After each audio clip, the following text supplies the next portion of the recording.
Je ne sais pas vous, mais les enfants me manquent, le bruit.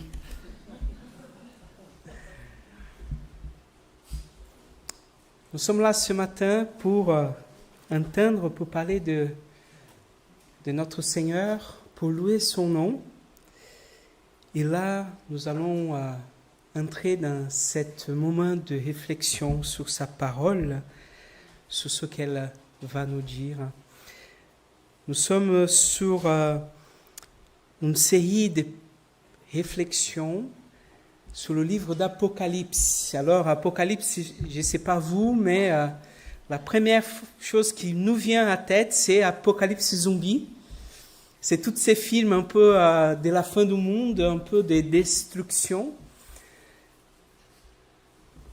Aujourd'hui, c'est la dernière prédication du chapitre 19 au chapitre 22. Et je sais que la majorité d'entre vous a lu ces 3 chapitres. On envoie, tu sais, dans le mail de l'église, le texte, voilà, que nous allons faire la prédication. Et je suis certain que plusieurs d'entre vous ont déjà lu.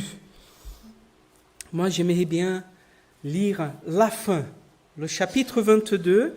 Je vous invite à lire avec moi du verset 12 au verset 17.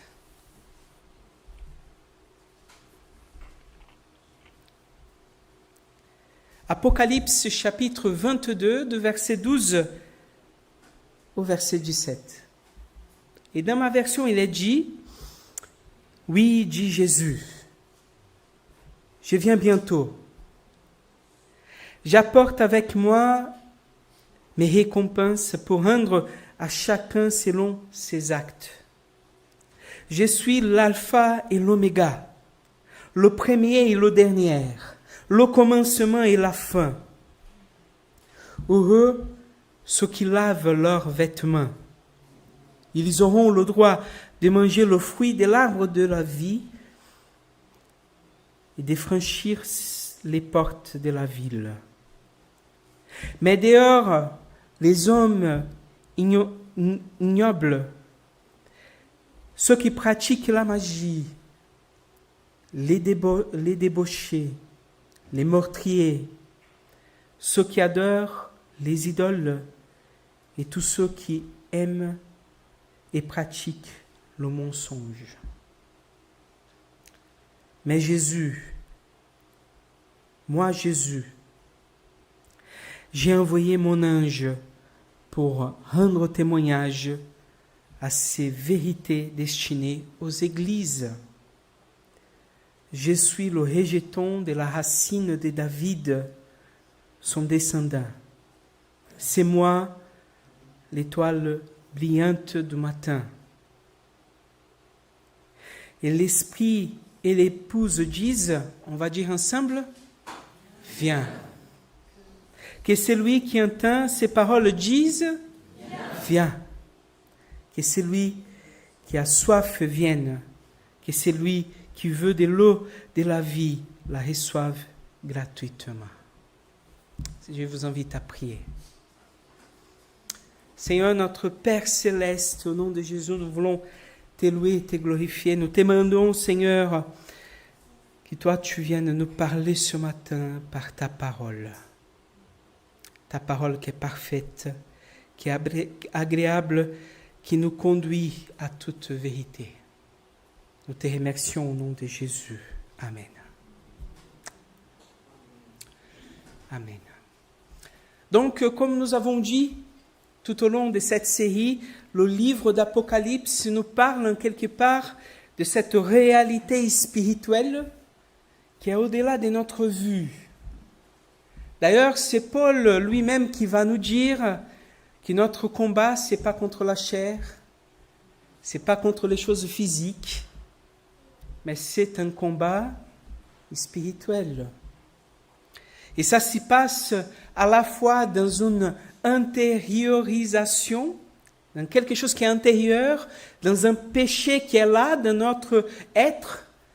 Ça s'y passe aussi à la fois dans l'extérieur, dans un monde spirituel dans lequel Dieu permet à ses prophètes de nous révéler et de nous montrer il y a des enjeux, il y a des choses qui s'y passent, qui ne se rappellent pas pour ceux qui ne connaissent pas, n'ont pas la connaissance biblique, Élie, les prophètes, Élisée, les visions que les prophètes ont portées pour nous montrer qu'il y a quelque chose qui se passe. Je me rappelle par exemple de Daniel qui priait et il ne recevait pas. Et finalement, il y a l'ange qui dit, mais écoutez, il y avait un embouteillage, plein de choses qui s'y passent, on est en retard, mais on arrive dans le kairos de Dieu. Voilà, on arrive. Apocalypse vient pour nous montrer que derrière les empires, derrière toutes ces puissances économiques, derrière tous ceux qui conduisent le monde, toutes ces idéologies, toutes ces façons de vivre, ces intérêts politiques, derrière tout cela, il y a une réalité spirituelle. Et il vient pour nous dire à nous en tant qu'Église, faites attention, regardez au-delà de ces choses, restez fidèles au Seigneur. Dans ces 3 chapitres, du chapitre 19 au chapitre 22, on va parler un peu de ce qu'il parle en gros. Mais déjà, tout le livre d'Apocalypse vient dans une espèce de montée de puissance et d'une puissance destructrice. On a dans ces images les 7 sceaux, on va avoir les 7 trompettes et on va avoir les 7 calices. Nous avons vu un peu toutes les visions qui s'y passent entre ces images, ces visions, qui en quelque part, c'est un peu, je ne sais pas si vous avez déjà regardé ces films où il y a plusieurs personnages et à chaque moment du film, il montre une espèce de personnage, ce qui s'y passe. Donc, tu as la même scène qui arrive, mais dans des visions différentes. Apocalypse, c'est un peu comme ça, même s'il va y avoir une montée dans l'intrigue et quelque chose qui, le mal, va être de plus en plus puissant. Par exemple, dans le début, dans les cieux, on va voir un quart qui va être détruit, après un tiers, après toute la vie de la terre va être menacée, bref. Et on a un peu l'impression qu'en regardant les combats, les guerres dans le monde, ce mal, il s'augmente de plus en plus. On a commencé avec des couteaux, avec des épées, on a passé par des pistolets qu'il fallait une demi-heure pour réussir à recharger. On a les mitraillettes, tous ces chars de combat. On a développé des bombes. Aujourd'hui, on est arrivé à la 12e guerre mondiale, voilà, la bombe atomique. Et les bombes atomiques actuelles sont milliers de fois plus puissantes. Donc, en quelque part, il y a toujours ce mal existant, ce danger, en quelque part, qui nous guette en tant qu'humanité et qui vient de plus en plus grandissant en puissance. Et comme une espèce de poupée russe, chaque scène, chaque vision va nous amener à une autre vision, un apocalypse. Et on arrive dans le chapitre 19, dans une espèce de jugement, une guerre finale, voilà, qui va se passer d'ailleurs dans ce qu'on va appeler le lieu de la guerre, l'Armagédon. C'est un territoire et c'est symbolique, c'est un lieu de guerre. Voilà, et on est dans ces combats finaux. Le chapitre 19, en quelque part, dans ces combats finaux, on va voir l'image de Jésus, du verset 11 au verset 16, qui arrive comme un chevalier dans son cheval blanc. Dans cette image d'un prince, d'un roi. Voici ce qu'il dit dans le verset 11 au verset 13. Là-dessus, je vis le ciel ouvert et voici, il y avait un cheval blanc. Son cavalier, s'appelle Fidélité et Véritable. Il juge avec équité. Il combat pour la justice. Ses yeux flamboient comme une flamme ardente. Sa tête est couronnée de nombreux diadèmes. il porte un nom gravé qu'il est seul à connaître. Il est vêtu d'un manteau trempé des saints. Il s'appelle la parole de Dieu. Donc on a cette image du Christ, et ce qui est intéressant, c'est qu'il vient déjà trempé dans le sang. Mais ce n'est pas le sang de ceux qu'il va tuer, c'est son propre sang. Christ est mort et ressuscité. Christ est celui qui nous libère. Christ est celui qui est roi. Et dans le chapitre 19, alors, il va nous montrer ce fétin des martyrs, de ceux qui sont morts au nom de la foi. Il va montrer cette bête, ces faux prophètes, bref, qui vont essayer de se ressurgir à nouveau pour reprendre l'autorité. Et on a cette image du combat final. Dans le chapitre 20, on va voir encore l'image du dragon enchaîné pour 1000 ans. La victoire finale sur Satan et le jugement à la fois de Babylone, la prostituée, du dragon et du faux prophète. Certains vont interpréter ce texte de façon un peu plus littérale. D'ailleurs, c'est ce qui est plus répandu dans l'Église à cause des Darby et de la Bible Schofield, King James, qui vont répandre cette compréhension plus littérale de ce temps d'un royaume qui va être instauré par Jésus pendant 1000 ans, d'une espèce de ressurgement de ceux qui vont s'élever contre le royaume de Christ et finalement le jugement final.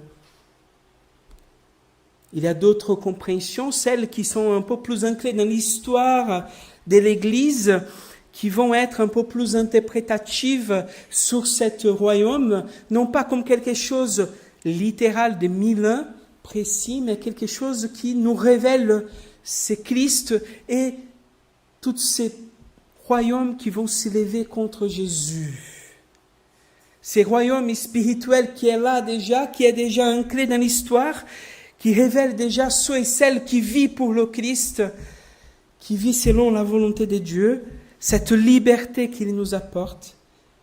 Bref, peu importe notre vision, plus littérale, moins littérale, c'est pas là la question, mais j'aimerais bien apporter quand même cette compréhension de ces trois images qui nous sont apportées ici. L'image de la prostituée, l'image du dragon et l'image, de faux prophètes. Et quand on regarde l'Église, quand on regarde toutes nos épreuves, quand on regarde ce que nous allons trouver dans notre vie, en quelque part, on va se déparer dans une de ces symboliques. Le dragon, dans toute l'Apocalypse, il est Satan, c'est l'image de Satan, c'est lui qui vient pour nous tenter. Et comment Satan va nous tenter? Jacques nous parle que ce n'est pas Dieu qui nous tente, qui nous amène à cobicer, qui nous amène à désirer le mal, le mauvais désir, les choses qui nous amènent à l'encontre de la volonté de Dieu. Qui va nous tenter selon Jacques? Notre mauvais désir. Satan, c'est celui qui, en quelque part, va essayer de nous tromper à tout le moment. C'est celui qui va essayer toujours de nous amener, en quelque part, à affranchir le pas vers ou à l'encontre de la volonté de Dieu, qui va essayer de nous détourner du chemin que Dieu a pour chacun de nous. J'aime bien de ne pas regarder cette image comme quelqu'un qui est imposant devant nous. Mais dans le détail qu'on n'arrive pas à voir. Le jour où tu vas te disputer avec ton épouse ou ton époux, où tu es un peu énervé et stressé parce que ton travail ne va pas, rien dans ta vie ne va pas. Et là, il y a une jeune fille ou un jeune garçon qui te fait un charme, qui te fait un petit clin d'œil. Différent, n'a jamais fait, il a toujours été là, vous êtes amis, Mais ces jours-là, il te prête l'oreille et toi, tu peux parler de tout ce que tu vis mal. Et là, il y a un petit truc qui s'y passe. Je ne veux pas voler, il ne s'agit pas de ça, mais peut-être que je peux profiter là pour les un peu, c'est 1000, mais je vais mettre 419, voilà, pour éviter de payer mes impôts. C'est pas voler. C'est juste une petite magouille. Trop petit. Je ne vais pas raconter des mensonges. Bien sûr, nous venons de lire les mensonges. Les gens qui sont dans le mensonge n'entreront pas dans le royaume de Dieu. Mais tu sais, la sœur a raconté quelque chose de son frère. Et là, je raconte l'histoire, mais avec une petite liberté d'interprétation. Et quelqu'un qui a fait quelque chose qui peut être simple devient un peu plus grand. Alors, je ne suis pas du tout dans l'immoralité sexuelle, pas du tout. Mais là, dans mon Instagram, oui, il y a une petite fille assez jolie là. Je donne un petit zoom dans sa jupe un peu plus courte. La question ici, c'est que le mal ne se présente jamais comme le diable avec les grandes cornes. Oh, oh, oh, oh, oh, je vais vous emmener à l'enfer. Mais comme quelque chose qui, on n'y voit pas trop. Mais quel est le souci?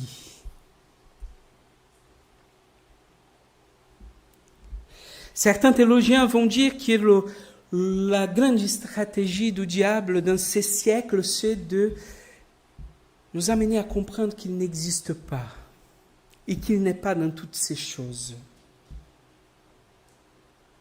L'image de la dame, cette prostituée, c'est l'image même de la débauche.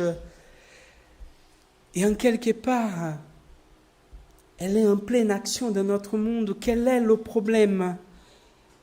Quel est le problème de donner pleine liberté à nos sentiments? Nous vivons dans une société qui nous aprisionne. Nous vivons dans une société qui veut dire comment on veut vivre. Et en quelque part, qui est mauvaise aussi. Un peu légaliste. Un peu légaliste. Qui n'est pas préoccupé dans nos sentiments et dans ce que nous sommes. Et quand ces discours nous viennent, mais bien entendu que ça c'est vrai. Ça c'est vrai. Comment je suis attristé quand je vois, j'ai regardé une vidéo cette semaine d'un pasteur qui disait, mais on ne prêche plus l'évangile, on ne parle plus contre le péché, contre ceci, contre cela. Et je voyais, mais l'évangile c'est les questions morales. Donc il y a une critique à faire, hein, bien entendu, d'une espèce de légalisme de la foi. Mais cette critique ne peut pas nous amener à une espèce de dérèglement. Comme je ne peux pas être dans cet légalisme moral, alors tout est permis. Et là, il n'y a plus de problème. Ce que je veux amener à comprendre ce matin, c'est que ces images qui sont montrées en Apocalypse de façon si spectaculaire, finalement, elles sont présentes dans le quotidien de façon très subtile. Et je parle ça et je fais très attention pour ne pas non plus tomber dans une espèce de regard. On reste un peu dans une espèce de complotisme de la foi. Mais non. L'attention et la sagesse de vivre, elle est de pouvoir, bien entendu, être dans le discernement spirituel. De pouvoir nous dire les choses en tant qu'Église, pouvoir nous orienter, nous édifier mutuellement, mais sans que cette orientation devienne un acte légaliste et un jugement de condamnation. C'est pour ça que pour moi, des 3 images, le plus dangereux, c'est le faux prophète. Parce que sous l'autorité de la bête, Apocalypse nous dit qu'il va faire des miracles. Et il va voir des guérisons. Et il va voir des miracles sous plein de choses. Je me souviens d'une grande église au Brésil, le pasteur, malheureusement, a ouvert une vidéo, est parti, et dans cette vidéo, le pasteur disait, mais pourquoi vous ne parlez pas de Jésus? Il disait, mais Jésus, mais ça n'apporte pas de l'argent, ça ne fait pas progresser les choses. On parle du démon, on libère les gens, on fait des guérisons. Et frères et sœurs, il suffit d'aller sur YouTube, on veut connaître Apocalypse, on met sur YouTube et on vient plus de 3000 choses sur Apocalypse. La question c'est combien de ces choses sont bonnes. On trouve tout et son contraire.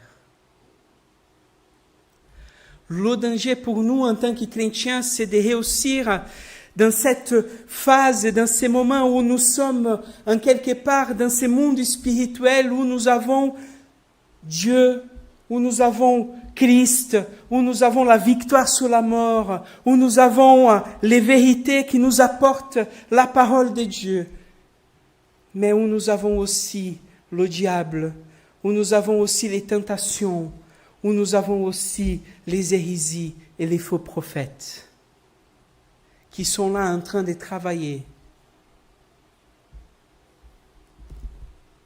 Comme je vous ai dit depuis le départ, mon but avec cette lecture que nous faisons d'Apocalypse, c'est pas de définir quelle est notre position théologique sur l'eschatologie, sur la question de la fin, mais c'est de voir qu'est-ce qu'il nous parle aujourd'hui là maintenant. Et le livre d'Apocalypse, il vient comme une espèce de garde, de mise en garde. Faites attention. Parce que dans le monde, il y a ces pouvoirs, ces puissances, ces autorités qui sont en train d'agir pour vous tromper, pour vous amener à vous détourner de celui qui vous devez être fidèle.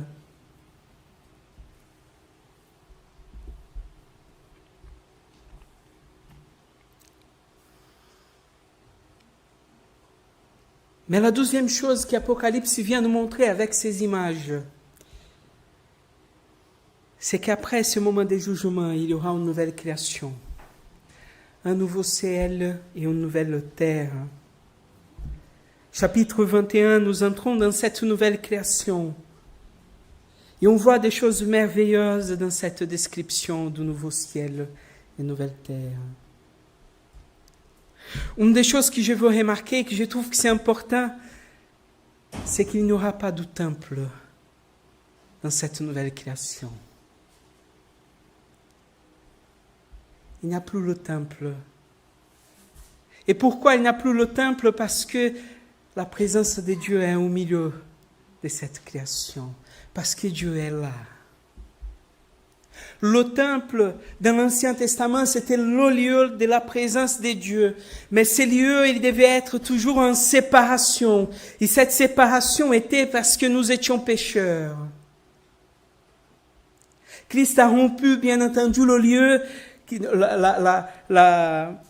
cette séparation qui nous amène au lieu, au Saint des Saints. Mais en quelque part encore, nous sommes dans cet intermédiaire. Nous déjà, mais pas encore. Nous avons pleine liberté et nous devons chercher cette présence de Dieu dans notre vie, qui est là, qui nous donne. Mais la nouvelle création, Dieu est là, toujours. Il n'y a plus d'ambiguïté. Il est là, au milieu de nous. La nouvelle création, ce n'est pas un retour au Éden, c'est quelque chose qui est encore plus merveilleuse. Et l'espérance chrétienne et l'espérance que le texte d'Apocalypse nous apporte, c'est que dans cet accomplissement, dans cette création, dans cette résurrection qui nous atteint,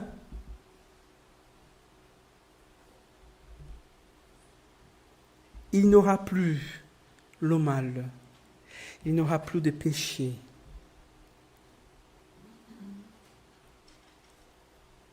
Mais cela est possible non pas pour quelque chose que Dieu va faire, mais pour quelque chose qu'il a déjà fait. Et qu'est-ce que Dieu a fait? Christ a vaincu la mort. La victoire de la fin, ça nous remet à la victoire du passé.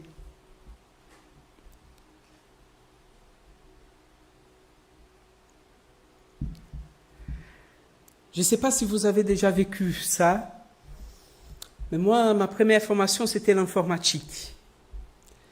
Alors, je me souviens d'un monsieur qui je suis allé pour l'aider et tout, et je voyais qu'il utilisait le Word, vous savez, et il avait fait un tableau, et dans son tableau, il devait manuellement mettre toutes les choses. Voilà, et c'était un travail de fou, il perdait du temps pour faire manuellement. Alors, je lui ai montré l'Excel. Et je lui ai montré les formules qui automatisaient toutes les choses.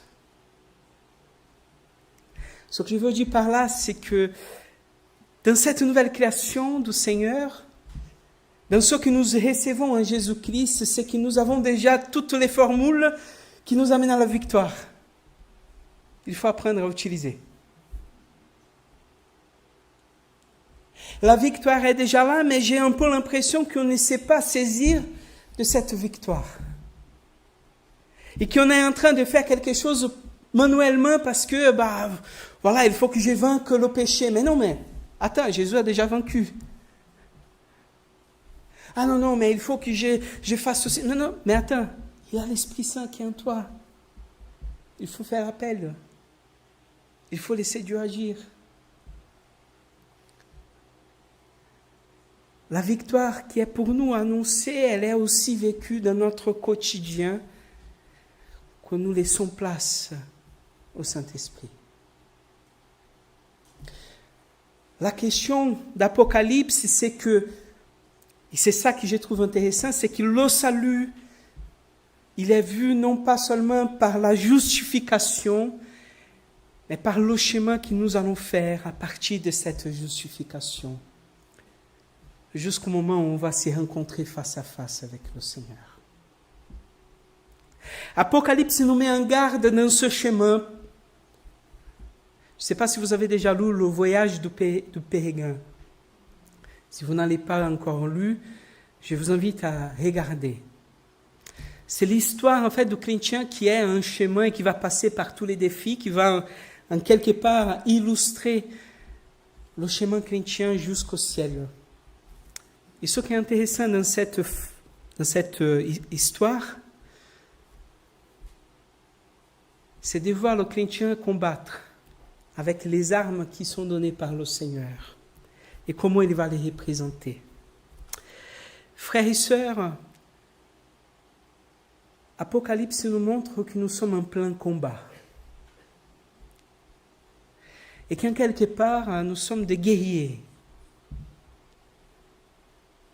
Et que nous vivons en quelque part dans cette espèce de conflit cosmique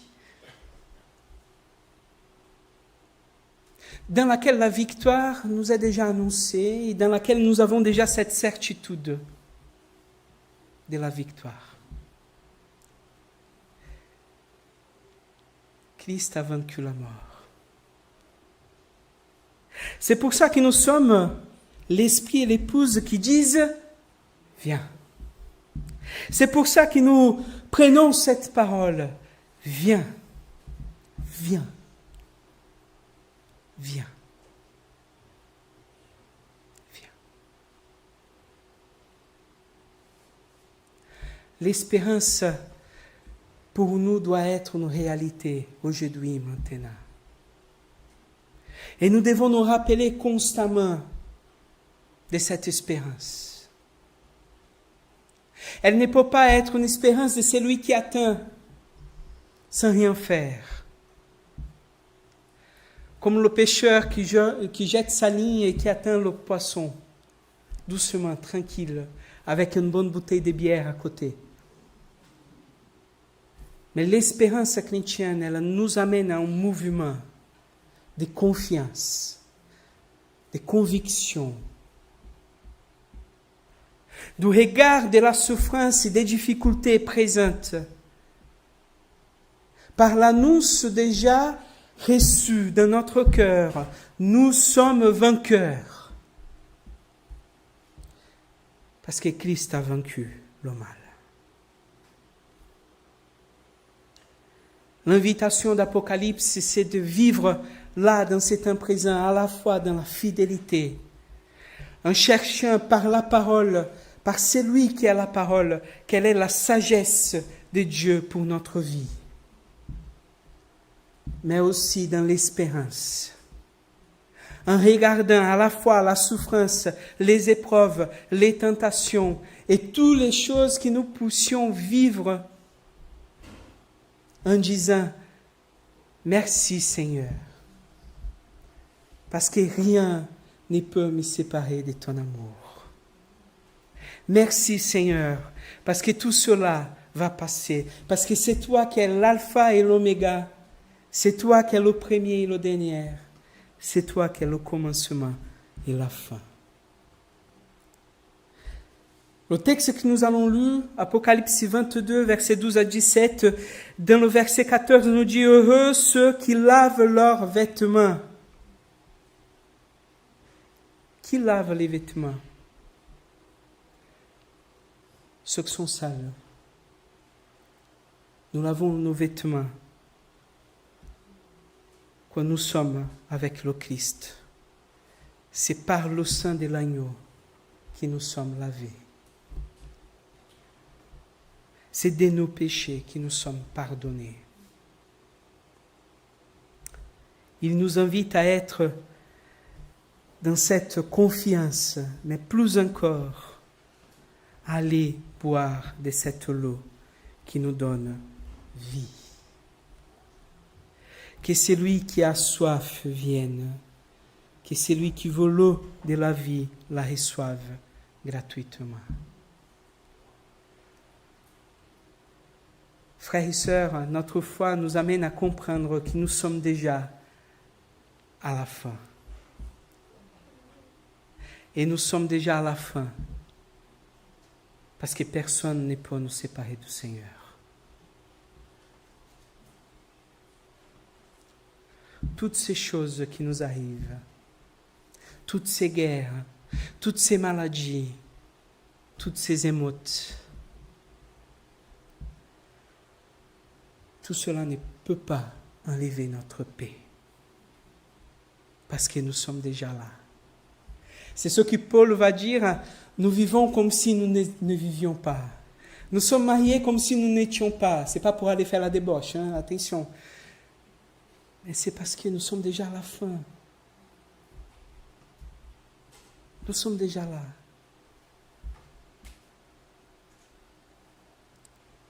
Nous sommes déjà là, non pas parce que nous sommes des têtes à l'air.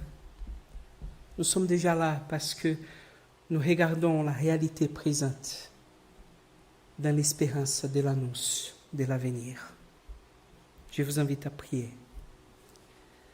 Père Céleste, au nom de Jésus, je veux te remercier pour ce temps que tu nous donnes. Ce temps que nous comprenons annonce.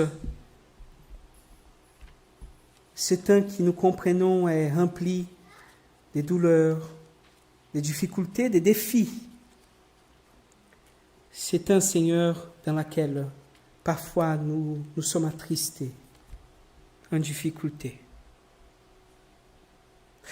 C'est un Seigneur qui parfois révèle aussi de nos faiblesses et parfois nos difficultés personnelles, de se tenir face et devant ta parole.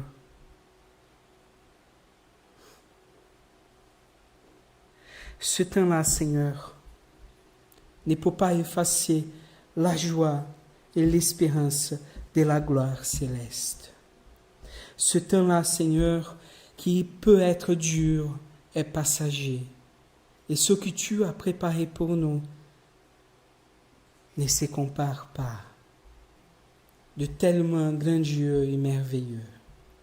Alors nous voulons, Seigneur, aujourd'hui, maintenant déjà manifester notre joie. Aide-nous, Seigneur.